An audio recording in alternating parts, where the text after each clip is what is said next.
Pengerjaan proyek kereta cepat Jakarta-Bandung, tepatnya di terowongan atau Tunnel 2 di wilayah Kampung Tegal Naklak, Desa Bunder, Jatiluhur, Purwakarta, Jawa Barat, praktis terhenti sejak Senin pagi.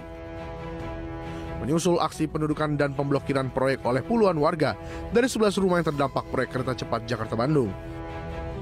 Puluhan warga ini menuntut pihak pelaksana proyek dan pemerintah untuk segera mengganti rumah mereka yang rusak, imbas dari pembangunan proyek seperti yang dijanjikan sebelumnya. Warga mengaku seharusnya mereka sudah mendapatkan rumah pada bulan Oktober 2021 lalu, namun hingga kini belum juga terrealisasi. Ingin rumah kami diganti, kami ingin cepat pulang ke rumah kami. Kami sudah bosan tinggal di kontrakan, sudah 3 tahun kami di kontrakan. Kami menuntut hak kami, ingin rumahnya segera diganti sesuai perjanjian dari pihak Sinohydro yang selalu diundur-undur perjanjiannya. Sejumlah warga blokade proyek kereta api cepat Jakarta-Bandung. Ya, mereka bentangkan spanduk-spanduk itu dan minta tolong kepada Jokowi gitu loh. Ya, karena apa? Rumahnya rusak berat ya, rumahnya rusak berat ya karena imbas dari proyek kereta cepat itu. Dan mereka sebetulnya dijanjikan ya akan diganti rugi atau seperti apa. Dan mestinya janji itu sudah ditunaikan tahun 2021. Nah, sekarang sampai dengan tahun 2022, bahkan bisa dikatakan akhir tahun, ternyata janji itu tinggallah janji, ya. Seperti sebuah lagu, tetapi juga itu menunjukkan karakter dari proyek ini yang memang terkesan, bukan hanya terkesan ya, terbukti molor, terbukti tidak tepat janji, dan kemungkinan besar generasi yang akan datang yang akan kena beban berat dari sebuah perencanaan yang tidak matang ya. Janji-janji Jokowi dan lain sebagainya, apakah Luhut akan kapan selesainya, dan ini masih menyisakan banyak sekali persoalan ya. Bahkan persoalan bisa semakin besar ya, karena nanti kalau toh proyek kereta api ini betul-betul jadi itu ya,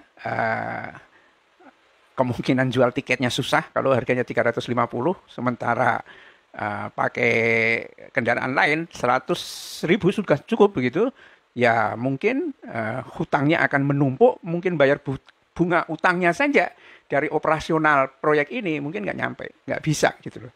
Inilah ketika kita punya pemerintahan seperti ini ya, dari ijazahnya yang dipersoalkan oleh rakyat bahkan digugat ke pengadilan, tetapi juga tampak bahwa proyek ini betul-betul bermasalah itu.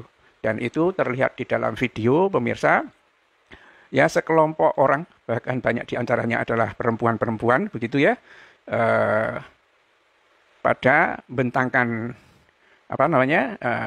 spanduk ya di terowongan tampaknya, ya di terowongan dari proyek ini, dan mereka minta tolong kepada Jokowi itu. Bisakah Jokowi menolong? Ya.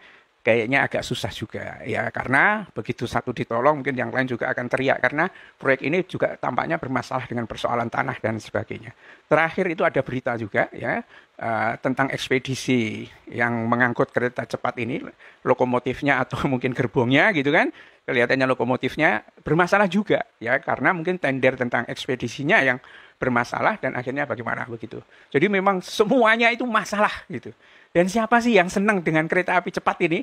Paling kan yang hanya dapat fee saja kan. Ya, kalau proyek ini goal berarti dia mendapatkan fee gitu.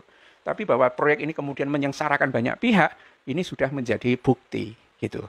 Siapa yang akan bangga? Enggak ada yang bangga. Ini kalau proyek buatan sendiri, itu mungkinlah. Tapi ini kan impor semua. Bahkan tukang las saja impor dari Cina itu. Kayak di Indonesia nggak ada yang pinter las saja itu.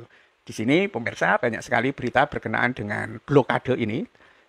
Hari Senin kalau tidak salah, itu mulai dipasang spanduk itu oleh puluhan warga dari 11 kepala keluarga ya, melakukan aksi demo dengan memblokade terowongan atau tunnel 2 proyek kereta cepat Cina.